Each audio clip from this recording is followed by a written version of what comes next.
विचित्र बहाना होता है, इसलिए उसको जो है जानबूझ करके अलग रखते हुए जैसे ही सब कुछ निवृत्त हो गया तो फिर पूर्व में चर्चा होती है, बीच बीच में चाय पानी की चर्चा होती रही। आज जो है हम लोग 24 तारीख को भगवान श्री हनुमान जी महाराज बागेश्वर बालाजी की शरण में विराजमान होकर आगामी समय में आज से 30 तारीख तक यहाँ पर भारत के सुमधुर कथा व्यास एवं विद्वान आचार्य श्री श्याम सुंदर पाराशर जी द्वारा सप्ताहिक श्रीमद् भागवत की जा रही। यह भागवत कथा भारत हिंदू राष्ट्र के कामनाथ एवं 1 मार्च से 8 मार्च के महोत्सव के लिए जो कन्या विवाह होने वाला है उसके लिए समर्पित की जाए और आज से ही कन्या विवाह की तैयारियां प्रारंभ कर दी गई। बागेश्वर धाम पर हर वर्ष की भांति पंचम कन्या विवाह महोत्सव 2024 में 1 मार्च से 8 मार्च के अंतर्गत संपन्न होगा, जिसमें अनूठी बात यह है, हम अभी गुजरात की यात्रा में भारत पाकिस्तान बॉर्डर पर गए, वहां के बीएसएफ बटालियन द्वारा एक धार्मिक सिपाही होने के नाते हमारा उन्होंने बड़े प्रेम पूर्वक स्नेह पूर्वक स्वागत किया, हमारा हृदय गदगद हो गया। वहां के जो अधिकारी महोदय थे उन्होंने प्रवचन के लिए आग्रह किया। प्रवचन के बाद जब उन्होंने बीएसएफ की समस्त टीम से जो पाकिस्तान के बॉर्डर पर लगी हुई पाकिस्तानियों की नींद उड़ा रही थी उनसे पूछा कि हमारे लिए कोई आदेश। उन्होंने कहा कि गुरु जी आप सनातन के लिए कर रहे हैं, हनुमान जी की कृपा है आप पर, हम लोगों के लिए अगर कुछ आप कर सको तो सामने कर दीजिए। हमने कहा हम आपके लिए तो करेंगे और वहीं पर हमने प्रण लेकर के मन में संकल्प ले लिया तो बागेश्वर धाम पर 1 मार्च से 8 मार्च में 108, चूंकि हम तो आध्यात्मिक मार्ग के सिपाही, तो 108 चुंडी अति विष्णु महायज्ञ की जाएगी। यह भारत के अमर जवान शहीदों को समर्पित की जाएगी और भारतीय आर्मी बहुत समृद्ध बने और भारतीय आर्मी का परिवार सुरक्षित रहे, उनको समर्पित की जाएगी। यज्ञ को 1 मार्च से 8 मार्च को, फिर बड़ी बात ये होगी शहीद परिवारों को बुलाकर हवन करवाया जाए। उसी मध्य में 8 मार्च को 151 बेटियों का विवाह है, जिसमें हर वर्ष की भांति उपहार स्वरूप समस्त सामग्री को दी जाती है। इस वर्ष पिछली बार जो मध्य में घोषणा हो रही थी, भगवान की कृपा से धीरे धीरे व्यवस्था होती जा रही है। जेब तो अभी गर्म नहीं है, लेकिन हर बेटी को 1-1 मोटरसाइकिल दी जाएगी। उत्सव में संपूर्ण भारतवर्ष के संत वृंद पधार रहे और बद्रीनाथ वाले परम पूज्य महाराज जी भी पधार रहे, जगतगुरु भगवान जी भी पधार रहे और बागेश्वर धाम के जुड़े हुए सभी अभिनय करने वाले अथवा राजपीठ की सत्ता को चलाने वाले लोग इस महोत्सव में सम्मिलित होंगे। तो हम अपने पूरे छतरपुर जिले के समस्त इलेक्ट्रॉनिक मीडिया एवं प्रिंट मीडिया के जितने भी सदस्य हैं हमारे परिवार, हमें इस बहाने मिलने का मौका मिला और चाय पीने का मौका मिला और आपको बागेश्वर हनुमान जी के दर्शन करने का सौभाग्य मिला। इसी के लिए आज 24 तारीख को हमने बुलाया। अब शेष आपके मन में जो भी अभी तक की ना मिलेगी उनका सोलवा निकाल। महाराज जी आपका वो प्रोजेक्ट कहाँ तक पहुंचा? कैंसर हॉस्पिटल की यात्रा में 2-3 जगह की भूमि को चिन्हित किया गया, जो आगे कमेटी के निर्णायक जब तक निर्णय नहीं हो जाता तब तक जो है उसको स्थगित है और इस कन्या विवाह के बाद भूमि का निर्णय कर दिया जाएगा और इसके बाद में 2029 तक का संकल्प है। तो 2029 तक के संकल्प में हम आज ये कह सकते हैं कि हम 1-2 साल पहले ही उसका आयोजन किया। मेरा नाम मनीष खरे है, 2 सवाल मेरे। राम मंदिर अब तक की भारतीय सनातनियों की सबसे बड़ी जीत हिंदुओं की है। दूसरी बात, करोड़ों लोगों की आस्था के आराध्य प्रभु श्री राम 22 जनवरी को अयोध्या में भव्य मंदिर में झोपड़ी से उठकर भव्य मंदिर में विराजमान होंगे। हम मन से क्या प्रसन्नता व्यक्त करें। हमने एक बार कथाक्रम में बोला भी था, पुनरावृत्ति हम ये करते हैं।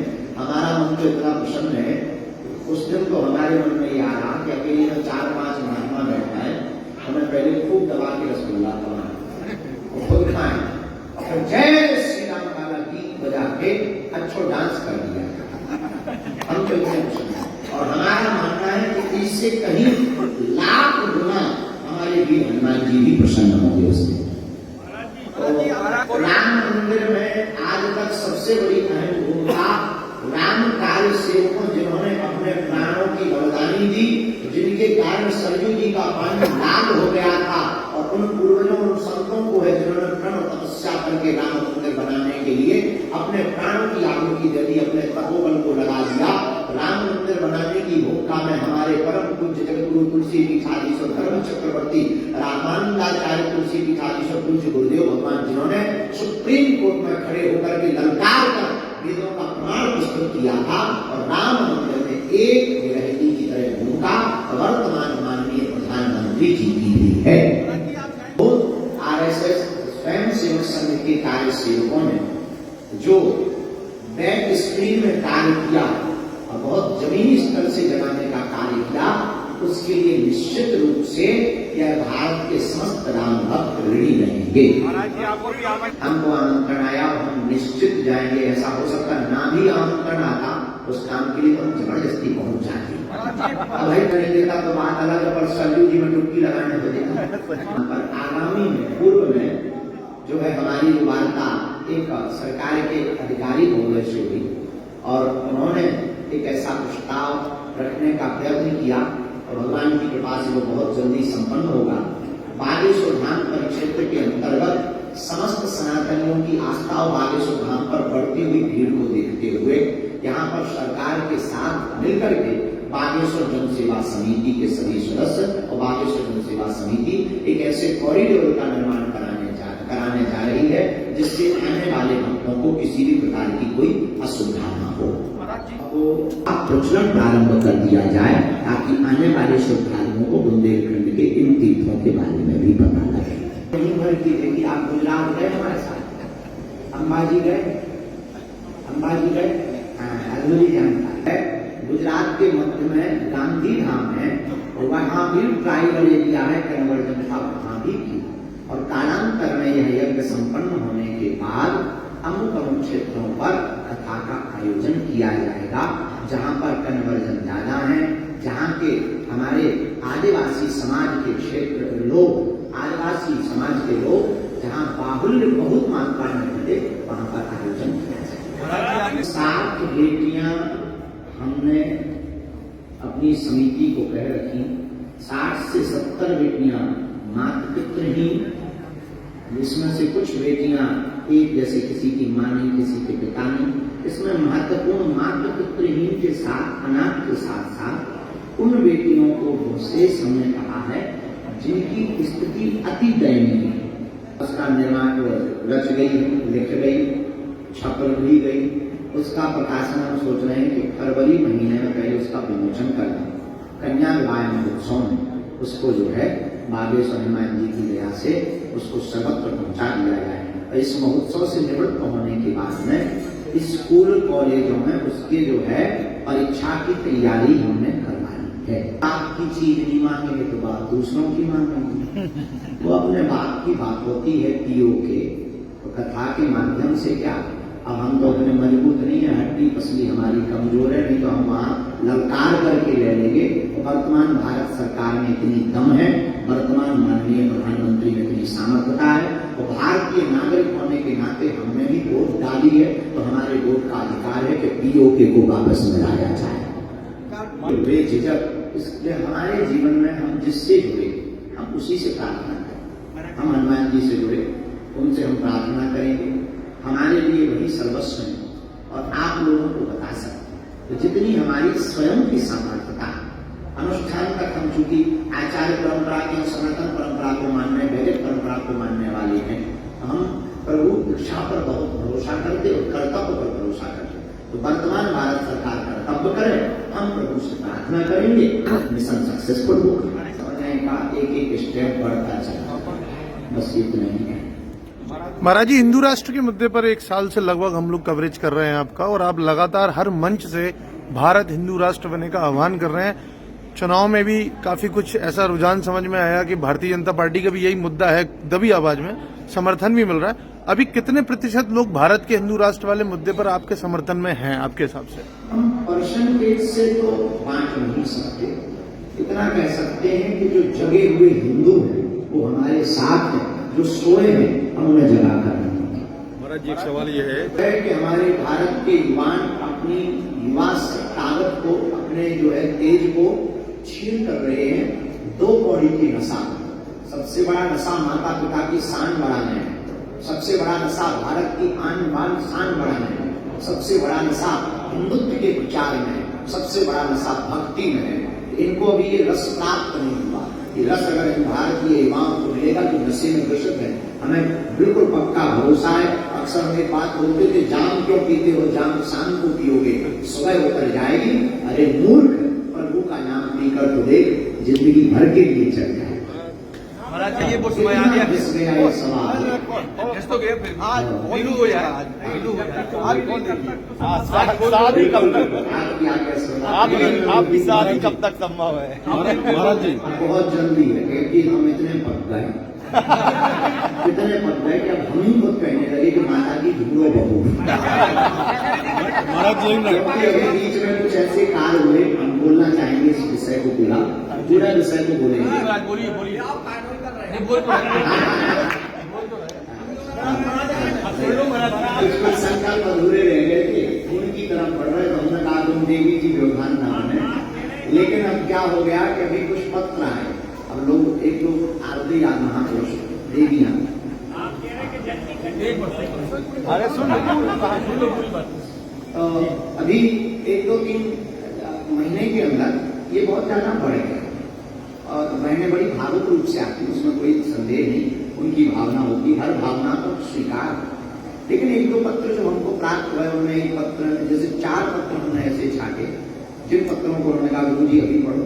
हमने पढ़ा, उसमें तरह तरह की बातें तो लिखी थी, अंत में धमकी लिखी कि अगर आप बारात लेके नहीं आएंगे तो हम आत्महत्या करेंगे। और तरह तरह की उन्होंने इमोशनली बातें लिखी। हम तो साधारण से तो डर गए।